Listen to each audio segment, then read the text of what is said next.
welcome back to Movie Review Mom. Thanks for spending a few minutes with me as we talk about movies. So today, the movie I'm reviewing is Like a Boss. This movie is rated R. It's 1 hour and 23 minutes. And the Movie Review Mom grade I'm giving it is a D-.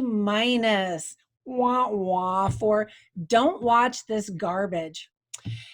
I'm going to give you a quick overview and then some tips for parents, some things I liked and didn't like, as well as some topics that you can talk about with your friends if you see this movie.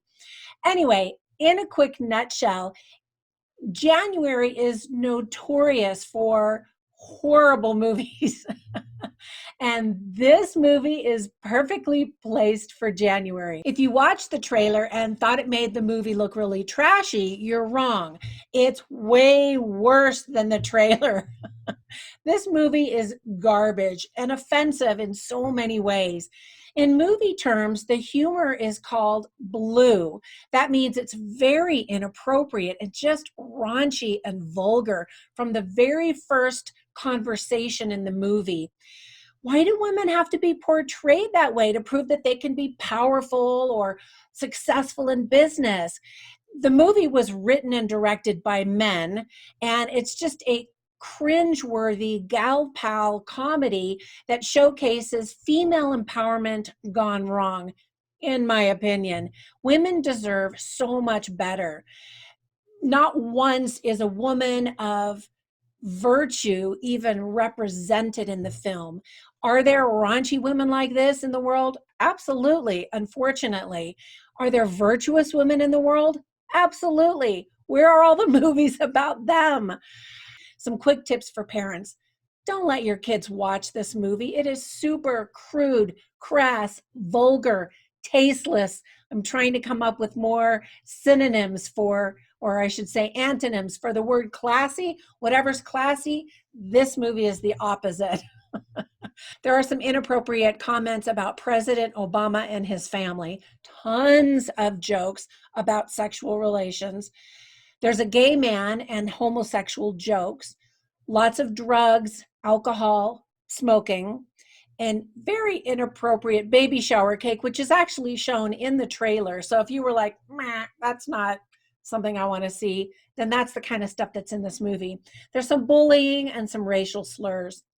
Now, some themes that the movie addresses are, one that I really like and probably is the big theme of the movie is spoken by Tiffany Haddish, who plays a character named Mia, who has a makeup company, and she says, shine from the inside out. So I like that. And if that's the message, that's a great message. It's just too bad you have to sit through so much garbage to hear that message. Other themes are friendship and girls' night, which goes wrong several times. Working women versus stay-at-home moms and business smarts.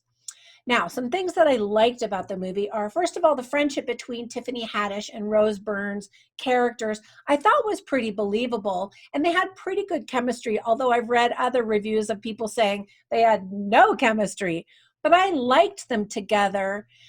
However, they are always in really raunchy movies. And so when I saw that they were going to be together, I thought, oh, this movie's just going to be bad. So there you go. Billy Porter, I thought was actually really funny, and I wished that he would have been given more screen time. He actually says that arugula is called rocket in Europe, which is true. It's kind of a weird little fun fact, but I got a kick out of his character. I loved the moments when the women were supportive of each other and pointed out each other's strengths and beauty. The world is tough enough, so why don't women support each other more like that? They were non-judgmental, and that was just a wonderful moment in the movie where they supported each other like that. The rest of the movie, they weren't behaving that way. I liked the approach that Mel and Mia took in their makeup line, which was to accentuate the beauty that is already there in a woman rather than just piling on makeup, which is what you also see in the movie. Now, the list of things I didn't like is rather long.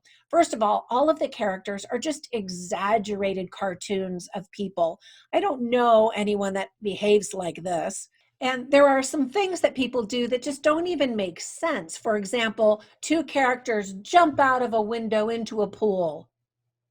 Why? Just to show they're wild and crazy and defiant, maybe, but it didn't progress the story forward. It just kind of made you go, okay, I guess we were supposed to laugh at that, but it's kind of dumb. Tiffany Haddish is over the top like she usually is, but she does steal some scenes when she's next to Rose Byrne. Rose plays the straight man, really. Their filmography, like I said, is full of raunchy movies, and this film is just no exception. The humor is lowbrow, in the gutter, and just stupid. I don't know that I even laughed a single time during the movie, although some people in the theater that were watching it were laughing and seemed to think it was hilarious. So Mia and Mel have a makeup company whose biggest seller is a one night stand product. So classy, right? It's that kind of humor. The musical numbers, there are two of them, are really bad. And I thought, if you're going to do musical numbers, make them good. The film is also full of exposition scenes, and Shark Tank would be appalled at how these women ran their businesses. At the end of the movie, I was just so glad that it was just over. It was just not enjoyable at all. Now, I know there will be people that enjoy this movie, but it was not my cup of tea at all. And I felt like I was really suffering in order to review this movie for you. At first, I thought I wasn't going to watch it because I figured it was going to be really raunchy and bad and stupid because Tiffany Haddish and Rose Byrne are in it. And that's the kind of movie that they're in, or that they're always in. And then I thought, okay, I want to review this so that there is a voice of reason out there amongst the reviewers. I've already watched one review where she was like, oh, it's so great, women's empowerment, yay. And I was like, seriously? So just giving you the heads up, here's another perspective, just so you know. And by the way, be sure and check out my website, moviereviewmom.com. We have a brand new contest there where you can win prizes by simply commenting down below or on the website, moviereviewmom.com, or on my Facebook group, also called moviereviewmom.com. That's also where on each of the reviews, I write down all of the funny lines, all of the inspirational lines, if there are any, or just interesting lines. And I'll also often recommend other movies that I think you might like if you like this one. Anyway, that's my review for today. I hope that my reviews are helpful. And be sure and check out the blog post on my website about the Oscar nominees that were announced. So excited. And tell me what movies are your favorites and which actors you're hoping will win. All right, bye for now.